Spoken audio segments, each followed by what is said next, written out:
त्र्यम्बकं यज्जामहे सुगन्धिं पुष्टिवर्धनम् उर्वारुकमिव बन्धनान् मृत्युर्मोक्ष्यमामृतात्। आपके सुखों के लिए तत्पर एनर्जी गुरुजी। अधिकांश समय साधनाओं और अनुसंधान में लीन रहने वाले एनर्जी गुरु राकेश आचार्य भगवान शिव के अनन्य भक्त हैं। उन्होंने भगवान शिव को ही गुरु बनाकर अपना जीवन उनके अधीन कर रखा है।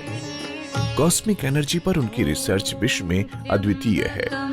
एनर्जी रिपोर्ट उनकी रिसर्च का एक उत्कृष्ट नतीजा है, जिसके जरिए विश्व में पहली बार किसी भी व्यक्ति की आने वाली ऊर्जा को रीड किया जा सकता है। इससे पहले स्कैनिंग करके लोगों की वर्तमान ऊर्जा का ही पता लगाया जा सकता था। एनर्जी को सूक्ष्म रूप में ग्रहण करते रहने के कारण भोजन अब उनकी जरूरत नहीं रहा। पिछले कई वर्षों से वे भोजन ग्रहण नहीं करते। अपनी असाध्य समस्याओं को लेकर हजारों लोग गुरुजी तक पहुंच रहे हैं। गुरुजी का कहना है कि आप उनके पास आ गए, बस यही आपका उपाय है। अब आप एंजॉय करें। आपकी बताई समस्याओं का समाधान गुरुजी खुद कराएंगे। इसके लिए गुरुजी की आचार्य टीम और एनर्जी टीम लगातार काम करती है। इसके लिए गुरुजी उसी समय आपकी समस्या सुनेंगे और उनका उपाय करने के लिए अपनी टीम को निर्देश देंगे। बदले में जो गुरुजी चाहते हैं वो है आपके चेहरे पर खुशी और आपके जीवन में सुख। तो आप भी आए गुरुजी के पास और मुस्कुराते हुए वापस जाएं। आपका जीवन सुखी हो, बस यही हमारी कामना है। किसी की एनर्जी को डिकोड करने का ज्योतिष से बड़ा और इससे सटीक कोई रास्ता आज तक नहीं बना, और इसको करोड़ों साल पहले स्थापित कर दिया गया। तब जितना सत्य था आज भी उतना ही सत्य है।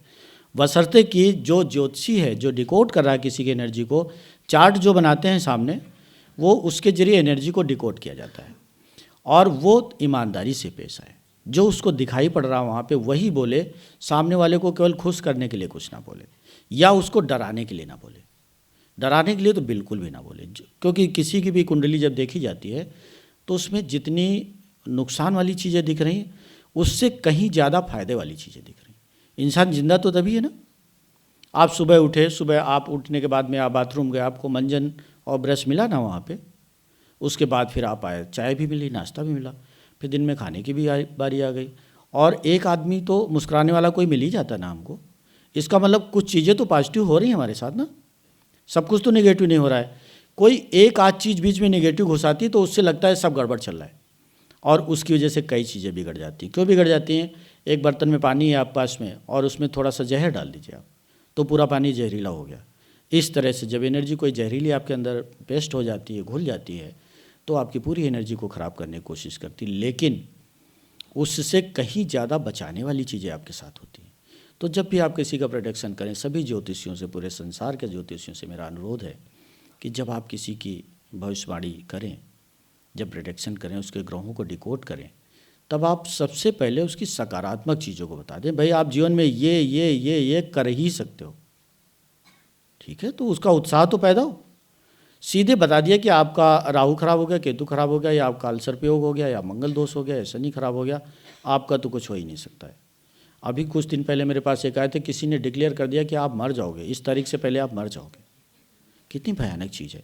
इसको कोई डिक्लेयर नहीं कर सकता है, इसको कोई भी नहीं कर सकता। क्यों नहीं कर सकता है? क्योंकि पार्वती जी ने श्रापित कर दिया था, ज्योतिष को श्रापित कर दिया गया था। ज्योतिष पहले एक्यूरेट थी, जो जिस समय के लिए डिकोड किया जाता था वही निकलता था। और एक बार भगवान शिव साधना से लौटे, अपनी तपस्या से लौटे। एक बार लौटे का मतलब वो साधनाओं में ही तो रहते हैं, खोए रहते हैं। घर में वो बैठी बैठी इंतजार करती रहती हैं, अब आ रहे होंगे, अब आ रहे होंगे, अब आ रहे होंगे, नहीं आ रहे होते हैं। वो पता चला 1000 साल बाद लौटे, 10,000 साल बाद लौटे। इतने लंबे इंतजार के बाद पत्नी को पति मिला हुआ है, तो उन्होंने कहा कि चलो भाई अब तो आप बहुत दिन बाद लौटे, को घूम के आते हैं। तो उन्होंने कहा हाँ चलो घूम के आते हैं, अज्ञातवास में चलेंगे जहाँ कोई हमको डिस्टर्ब ना कर सके। अज्ञातवास ढूंढ लिया उन्होंने कि कि अज्ञातवास में चलेंगे, और निकल गए ढूंढने के लिए, खो गए। अज्ञातवास पृथ्वी पे ही ढूंढ लिया उन्होंने।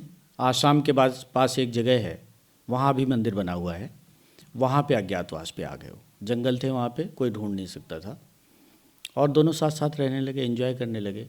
और उसी बीच किसी राक्षस ने आक्रमण कर दिया देवताओं के ऊपर, तो ज़रूरत पड़ गई भोलेनाथ की। ज़रूरत पड़ गई तो कहाँ ढूंढा जाए, सब पूरी दुनिया में ढूंढा है सारे देवता, कोई मिल ही नहीं रही कहीं। तब फिर ज्योतिष का सहारा लिया गया। बृहस्पति उस समय के सबसे बड़े ज्योतिषकार थे, ज्योतिषी थे। उनसे कहा गया आप अपनी ज्योतिष के जरिए पता लगाइए, भगवान शिव की कुंडली को देखिए और उनकी कुंडली से डिकोड करिए कि इस समय ये कहाँ होंगे। उस समय उन्होंने डिकोड किया कुंडली से, उनके ग्रहों को, नक्षत्रों को, इनको सबको डिकोड करने के बाद इन्होंने पता लगा लिया कि इस समय फला जगह पे होना चाहिए इनको। वहाँ पहुँच गए, वहाँ दोनों मिल गए। तो भगवान शिव को तो बिल्कुल बुरा नहीं लगा, लेकिन पार्वती जी को बुरा लगा कि कितने सालों के बाद, कई हज़ार सालों के बाद नौबत आई थी हम एकांत में रह सके, यहाँ भी चले आ रहे हो आप लोग, तो कैसे पता लगाया आपने, आप बताओ, नहीं तो हम सबको श्रापित कर देंगे। तो डर गए सारे लोग। उन्होंने बता दिया भाई ज्योतिष से पता लगाया, जासूस नहीं छोड़ा था हमने पीछे, ज्योतिष से पता लगाया। तो उन्होंने ज्योतिष को श्रापित कर दिया कि आज के बाद ज्योतिष में 100% नतीजे नहीं निकाले जा सकेंगे। अब जब आप ढूंढने निकलो किसी व्यक्ति को, तो आप यहाँ से 10 किलोमीटर दूर ढूंढ रहे होगे, यहाँ नहीं मिलेगा करके। इस तरह से ज्योतिष श्रापित हो गए। तो ज्योतिष के नतीजे अब 100% फलित नहीं होते। आप 100% नतीजे नहीं निकाल सकते हैं। अगर आप 40% तक, 40% तक नतीजे निकाल लें तो आप अच्छे ज्योतिषी हैं, और अगर आप 60% नतीजे निकाल लें तो आप बेस्ट हैं, आप कई हज़ार ज्योतिषियों में से एक हैं। तो एक संकल्प सभी ज्योतिषी लेना चाहिए सबको, इस विज्ञान को की मान मर्यादा को बनाए रखने के लिए, इस विज्ञान के सदुपयोग के लिए संकल्प ये होना चाहिए ज्योतिषियों के पास। जो लोग ज्योतिष सिखाते हैं, विद्यालय खोल रखे हैं जिन्होंने, वो सब वहाँ का नियम होना चाहिए कि पहले शपथ ले लेनी चाहिए कि आप नकारात्मक भविष्यवाणी नहीं करोगे, सकारात्मक ही करोगे। जो सकारात्मक है आप वो भविष्यवाणी कर दोगे, तो व्यक्ति अपने आप, अगर आज दुख में, तकलीफ में, जब उसको बता दिया जाए कल बिल्कुल ठीक हो जाओगे, तुम्हारे पास ये चीज़ें आ जाएंगी, तो हौसला बढ़ जाएगा, और हौसले से दुनिया जीती जा सकती है। जब आपकी प्रोग्रामिंग हो जाती है, जब भी आप कोई खबर सुनते हैं इस तरह की, ज्योतिष की या किसी भी तरह की, तो आपके मन की प्रोग्रामिंग हो जाती है, जो आज बताया जाएगा आपको। आज के बाद ज्योतिषी आपका कुछ नहीं बिगाड़ पाएंगे, ज्योतिष आपका नुकसान नहीं करेगी, कोई भी बुरी सूचना आपका नुकसान नहीं कर पाएगी। क्यों? क्योंकि आप अपनी शक्तियों का इस्तेमाल करना जान जाएंगे। लेकिन जो लोग ज्योतिष के काम से जुड़े हुए हैं, उन सबसे मेरा अनुरोध है कि आप सकारात्मक भविष्यवाणी किया करें, नकारात्मक तरफ ध्यान ना दें। और आप तो आज के बाद ऐसे आप मसल के ऐसे झाड़ दिया करेंगे आप ग्रहों के दुष्प्रभाव को। क्यों? क्योंकि ग्रहों का दुष्प्रभाव क्या होता है? ग्रह कोई बुरा होता है? होता है बुरा? तो क्यों कहते शनि बहुत खराब चल रहा है इनका?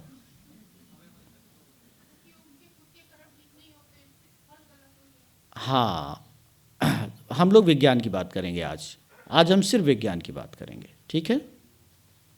हम इस भाषा में नहीं बोलेंगे कि कर्म इनके खराब हो गए, हम इस भाषा में भी नहीं बोलेंगे कि शनि सूर्य का पुत्र है, ठीक है। ये विज्ञान की भाषा नहीं है, जबकि ज्योतिष शास्त्र नहीं है, विज्ञान है। आज से अगर 1 लाख साल पहले किसी पत्रा में लिख दिया गया कि इतनी तारीख को चंद्रग्रहण इतने बज के इतने मिनट इतने सेकंड पे होगा, तो उसी समय होगा, उससे आगे पीछे नहीं होगा। वैज्ञानिकों ने तो अब पता लगाना शुरू किया है, ज्योतिष तो बहुत पहले से पता लगा रहा है। जैसा हमने पहले बात की कि विज्ञान का मतलब है कि उसका नतीजा वैसा ही हर बार आना चाहिए जैसा एक बार आया था। इसी तरह ज्योतिष के भी नतीजे वैसे ही आते हैं, आपके सामने घोषित कर दिया जाता। चंद्र ग्रहण, सूर्य ग्रहण ज्योतिषी तो घोषित करते हैं, उनके पास तो कोई टेलीस्कोप है नहीं, उनके पास तो बड़ी लैब बनी नहीं है, या बड़ी विज्ञान की वेधशाला है नहीं उनके पास। वो तो सिर्फ पत्रा सामने खुला रखा हो, कैलकुलेशन किया, कैलकुलेशन करके निकाल दिया उन्होंने।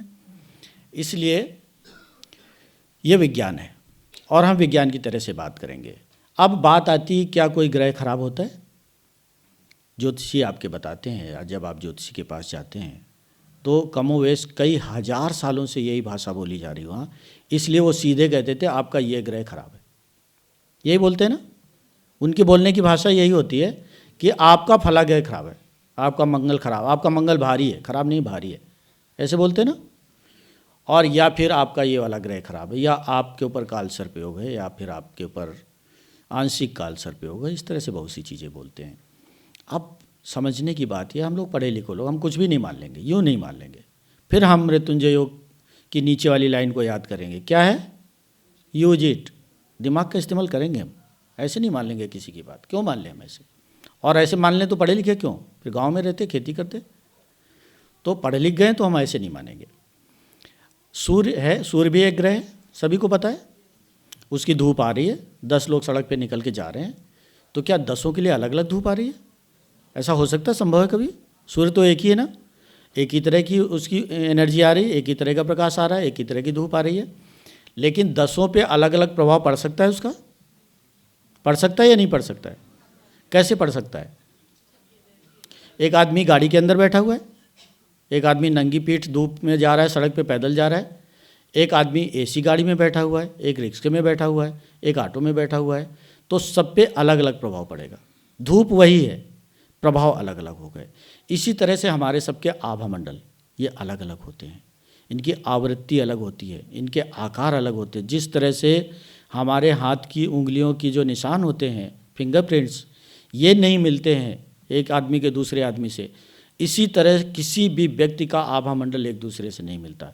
जिसका आभा मंडल एक दूसरे से बिल्कुल बराबर मिल रहा होगा, उसके चेहरे बिल्कुल एक जैसे होंगे, उनके बोलने का तरीका एक जैसा होगा, उनका सोचने का तरीका एक जैसा होगा, वो एक ही फैसला एक समय पे ले रहे होंगे। यही नहीं, उनको सब कुछ एक ही चीज़ें मिल रही होंगी, एक ही चीज़ से संतोष करना पड़ेगा दो लोगों को। एक रोटी रखी है तो वो एक के लिए नहीं, दोनों उसी में खाएंगे।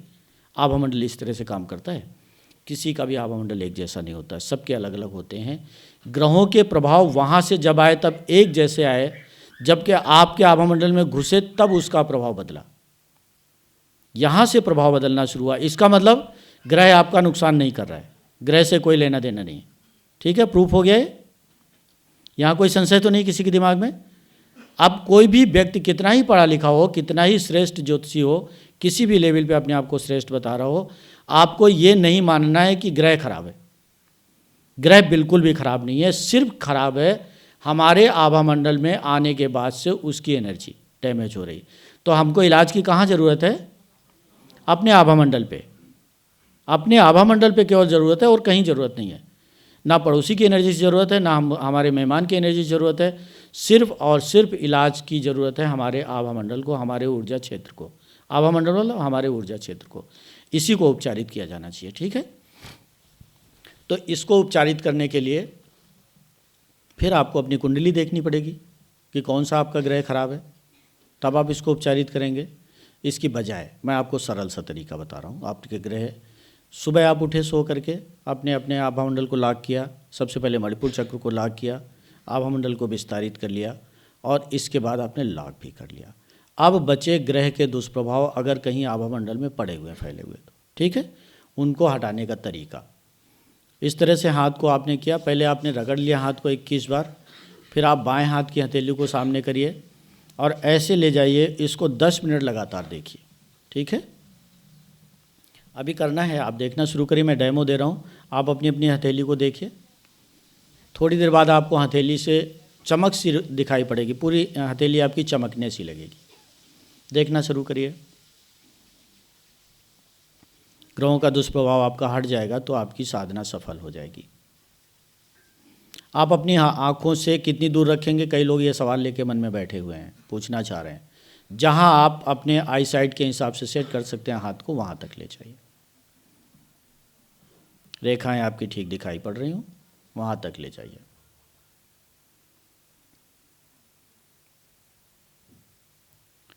हाथों को ध्यान से देखते रहिए, रेखाओं कहीं एक जगह हाथ को टिका दीजिए, अपनी नज़रों को उसी जगह पे देखते रहिए। थोड़ी देर बाद आपको अपने हाथ में चमक सी दिखाई पड़नी शुरू हो जाएगी। आपकी एनर्जी जितनी संवेदनशील है उसी हिसाब से इसका असर पड़ेगा, उतनी जल्दी आपको दिख जाएगी। जिसकी एनर्जी जितनी ज़्यादा संवेदनशील है उसको जल्दी दिखेगा, जिसकी कुंडली जागृत हो रही है उसको बहुत जल्दी दिखाई पड़ेगी रोशनी बीच में, और फिर पूरी हथेली पे रोशनी फैल जाएगी। महासाधना, आपके सुखी जीवन की आसान राह। जिनके पूजा पाठ बिगड़ गए हैं, जिनके उपाय काम नहीं कर रहे, जिनको दवाई नहीं लग रही, जिनके काम होते होते रह जाते हैं, जिनके संबंध बिखर रहे हैं, जो आर्थिक दबाव में हैं, जिन्हें अपने काम का क्रेडिट नहीं रहा, जिन्हें सम्मान नहीं रहा, जिनकी उन्नति रुक गई है, वो जान लें कि उनकी आंतरिक शक्तियां काम नहीं कर पा रही, क्योंकि उनकी ऊर्जा बिगड़ रही है। इसे तुरंत ठीक करें, इसके लिए महासाधना करें। महासाधना का माध्यम कुंडली जागरण रुद्राक्ष। महासाधना स्थल आपका घर। महासाधना की सामग्री कोई सामग्री नहीं लगती। महासाधना का खर्च कोई खर्च नहीं। महासाधना की अवधि हर दिन बस 10 मिनट। अधिक जानकारी के लिए हमारे कार्यालय में संपर्क करें। आपका जीवन सुखी हो, बस यही हमारी कामना है। 2013 में मैं जुड़ी थी। जब मैं गुरुजी के पास आई थी तो मैं बहुत परेशान थी। इतनी परेशान थी कि गुरुजी के पास बैठने का मुझे जितनी देर टाइम मिला मैं कुछ बोल नहीं सकी। बस मैंने उनको लास्ट यही कहा कि आप खुद ही समझ लो, जो भी समझ सकते हो आप खुद ही समझ लो। और ऐसा कह के मैं फिर चली गई। फिर उसके बाद मैं एनर्जी रिपोर्ट मैंने बनवाई। जब मैं वहाँ से वापस गई तो मैंने एनर्जी की जो रिपोर्ट थी उसके उपाय किए और उससे मुझे इतना फ़ायदा हुआ कि मैं डेली आने लगी। मतलब डेली इनसेंस सैटरडे संडे आती थी और मेरा आना लगातार बढ़ता चला गया। अब मैं हफ्ते में 2 या 3 दिन कंटिन्यू आती हूँ और मेरे घर में अब कोई किसी तरह की प्रॉब्लम नहीं है। जब मैं आई थी तो मुझे समझ में नहीं आता था कि अब ये घर को मैं बचाऊँ कैसे मैं अपने बच्चों को संभालूँ, किस तरह से अपने हस्बैंड को समझाऊँ। सब कुछ बिखरा पड़ा था। आज मेरे बच्चे मेरी बात मानते हैं, पढ़ाई में उनका काफ़ी मन लगता है। बहुत अच्छी पोजीशन से भी मेरा बेटा पास हुआ। मेरे हस्बैंड की जॉब में काफ़ी उनको प्रमोशन मिली है। पैसे वैसे की भी हमारे घर में बहुत अच्छी फाइनेंशियली हम लोग साउंड होते जा रहे हैं और हर तरह की शांति मिली है मुझे। और सबसे बड़ी चीज़ है कि मुझे भगवान शिव मिले और मुझे गुरुवर मिले, जिनके पास आने के बाद मुझे नहीं लगता कि अब मुझे कहीं जाने की ज़रूरत है। मैं अपने अनंत जन्म अपने गुरुजी को समर्पित कर चुकी हूँ। अब बाकी वही करेंगे जो भी करेंगे।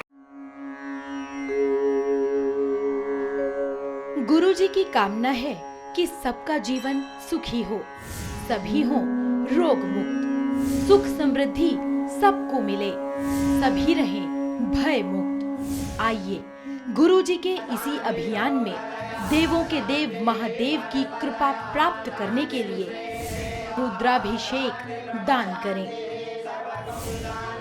शास्त्र कहते हैं रुद्राभिषेक से ग्रह पीड़ा, वास्तु पीड़ा, पितृदोष की पीड़ा, यहाँ तक कि देव बाधाएं भी हट जाती हैं और जीवन में स्थापित हो जाती है सुख समृद्धि। इतना ही नहीं, इससे मृत्यु भय भी दूर हो जाता है। एक रुद्राभिषेक सैकड़ों महायज्ञों के बराबर फल देने वाला होता है।